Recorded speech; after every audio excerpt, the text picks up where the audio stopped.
This is going to be our final module on the political history of Islam before we get into the history of the scientific developments of the Muslim world. And the last empire that I want to focus on are the Ottomans, right? The Osmani Khilafat of Turkey. And this is the only empire that we're focusing on that's non-Arab. The Umayyads and Abbasids were both Arab empires. Now, this doesn't mean that all the great empires were Arab. Rather, they were not African empires like the Malinis and the Murabids and the Muwahhids. They were Turkish empires like the Seljuks and the Ottomans. There were many different empires from many different races.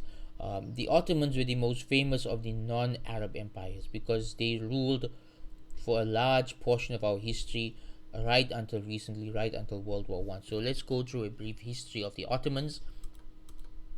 Who were they? Why did they come about? And why are they important? So generally, before the Ottoman Empire was founded, many of the Turkish people were nomads, right? Particularly this tribe who became the Ottomans, the Kai tribe. They were nomads. Nomads means that they lived in tents, moving from land to land. They didn't live in cities or towns, and wherever they found land best for their animals, they would move there. So they were traveling nomads, and basically, they turned into an empire out of necessity. Those of you who watch the TV series Derulus et Rule, it gives you an idea of exactly how they started and why they started. Um, the people of Turkey found themselves at war on two fronts. On one hand, the Christian Crusaders were invading their lands and trying to take over. On the other hand, the Mongols were invading their lands and trying to take over. So they found themselves sandwiched between the Crusaders and the Mongols. So they had to establish cities, they had to establish fortresses, they had to establish boundaries, they had to fight off enemies on two fronts. And so this basically led to the start of what was meant to be, just a means of protecting their people from outside invaders, but it eventually grew into one of the most powerful empires in the history of this world. So the Kai tribe, which is what the TV series that I'm speaking about was all about, this tribe, they took over a few cities to establish a base from which they could fight the Romans and the Mongols. And from there they grew. So they took over some of the Roman cities, and they took over more of the Roman cities, and they took over more of the Roman cities, until eventually, over a few centuries, they grew into a superpower. So it's very fascinating that a small tribe of nomads takes over a few cities to protect their people from two sets of invaders. And then they start to take over those invaded cities, and over time they grow into a huge empire, right? And again, if you want to understand this point of their history better, the fights against the Crusaders and the Mongols, and the need for survival, and how these nomads became city dwellers and established themselves, the TV series Delores et Rule, the first three seasons of which are available on Netflix, and covers it very beautifully. It's really a very beautifully made TV series that really covers this point in our history very well. It really shows the necessity, of establishing their own lands at that time. The whole show shifts between, like, season one they're fighting the Crusaders, season two the Mongols, season three they're fighting both of them. It really shows why it was a necessity at that time for them to establish their own lands, and it shows how they went about doing it. It's a bit fictional. It's slightly fictionalized, but in general, it gives you an idea of what happened and why it happened.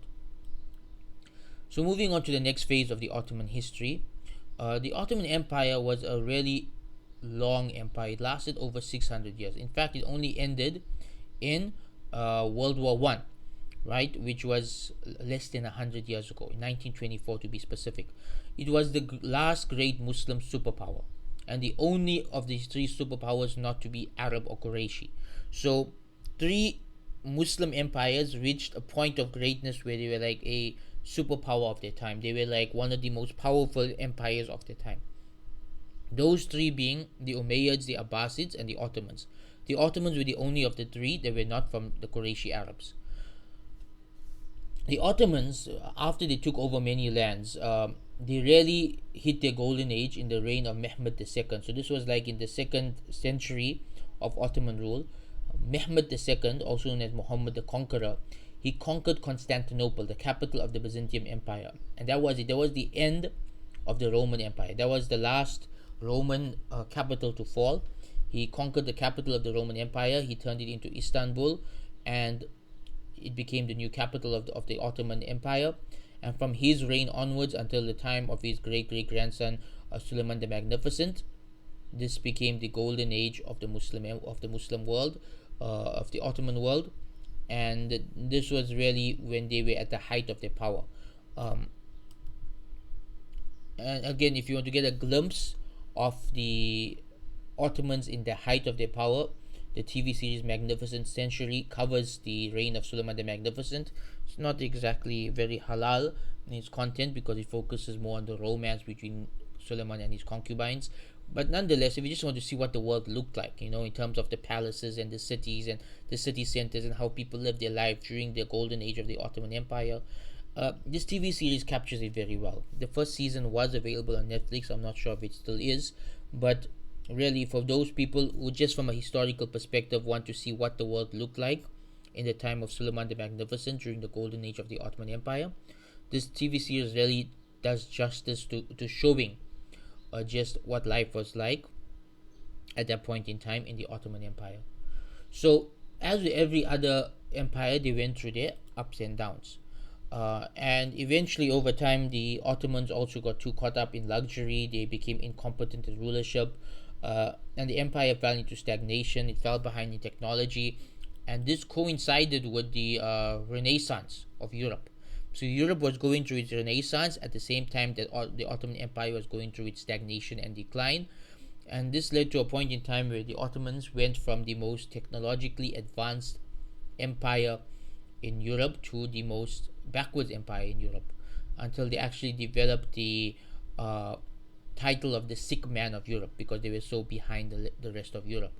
And this caused a lot of rebellions. People began to uh, rebel against the Ottomans, and the rebellions took place on two complete opposite extreme ends. So in Turkey, modernists wanted to make the country more like the rest of Europe, and they essentially took over Turkey during the time of World War One and turned it into a secular democratic state and tried to get rid of Islam altogether from Turkey. Right, we can say they failed at that because in the past 5 to 10 years, there has been a return to Islam in Turkey, very slowly, very subtly, but it is taking place. Um, the opposite end to that were the extremist Ibn Saud Wahhabi takeover of Arabia. So until this point in time, the Ottomans were ruling Makkah and Medina, and a group of extremists in there claimed that the Ottomans, because they were Sufis, that they're not real Muslims, and we have to take over this land from them. And so they started their own rebellion and they took over Arabia and turned it into Saudi Arabia, and this split the Ummah further, causing the collapse of the last major empire. So this led to the two main fitnas of our time, the two main problems of our time. We are facing a time where the Muslim world has two opposite threats.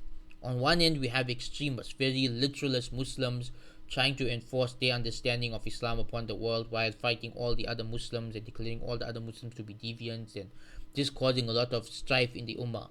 On the other extreme, we have the modernists who are trying to change Islam to make it suit American liberal values and just completely butchering the religion in that way.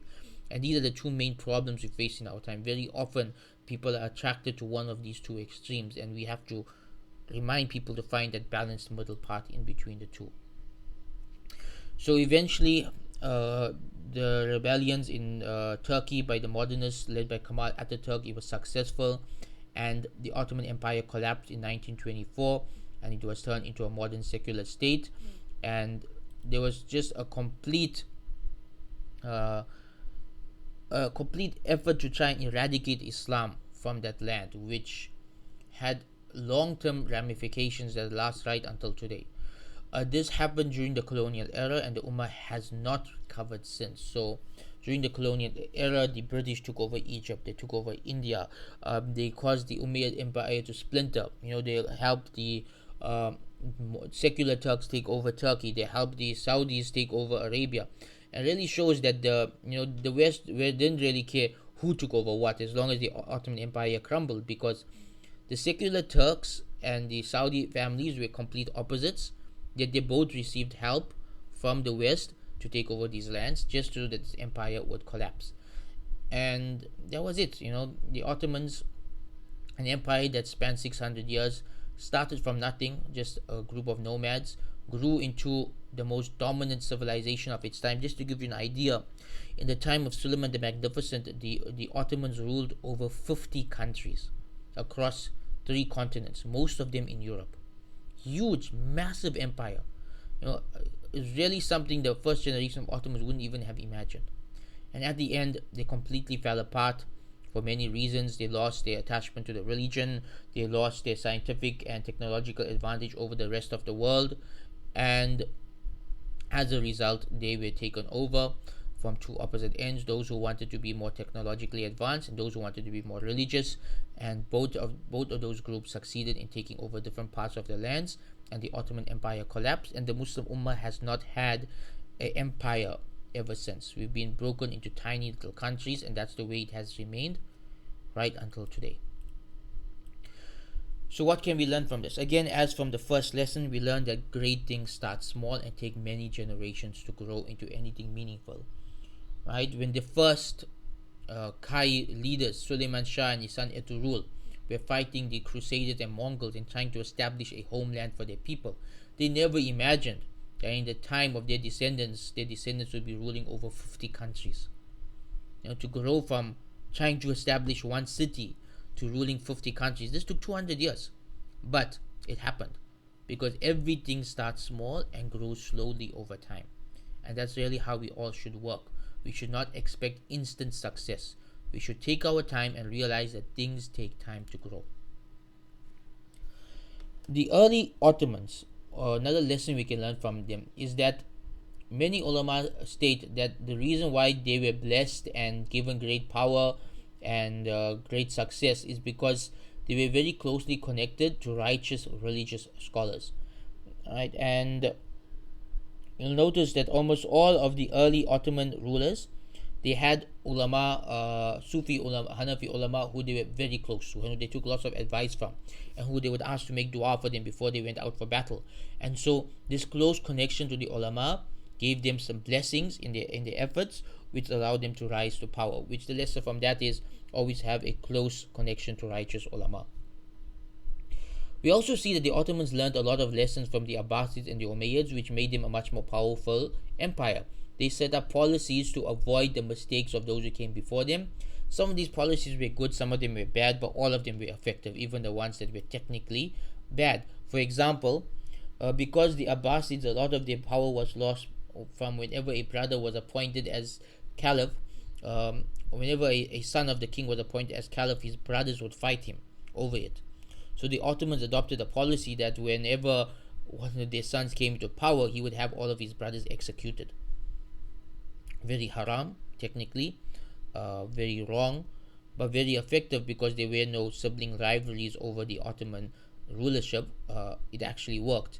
And the ulama of their time justified it as the lesser of two evils, that rather one person or two people die than hundreds or thousands of people die in a civil war.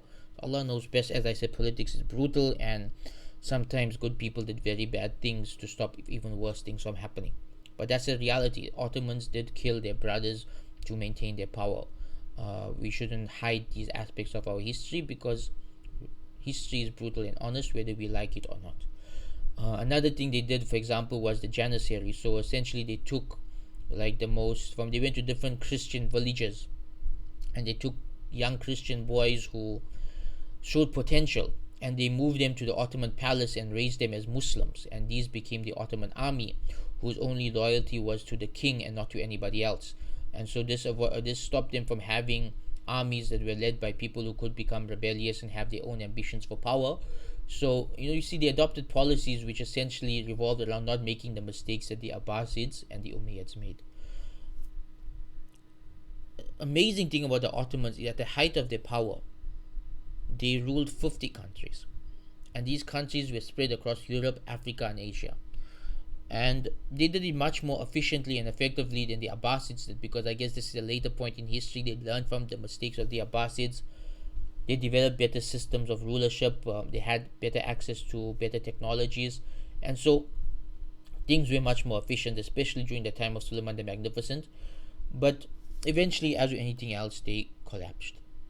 The main lesson about the Ottomans, the one that really, really stands out for me, is that they started off as a small tribe of nomads, yet they grew into the rulers of 50 countries. And this took less than 300 years to accomplish. Think about that. If you think any of your goals are too big and that everything seems impossible, how did a group of nomadic warriors grow over a period of 250 years into a empire that ruled 50 countries? This is sustained intergenerational growth. You don't think about yourself, you think about your grandchildren and your great grandchildren, and you work to make a better world for them. That's the only way that this world gets better. And with that, we come to the end of our history of the great empires. And in the next set of lessons, we will begin looking at the scientific achievements of the Muslim world.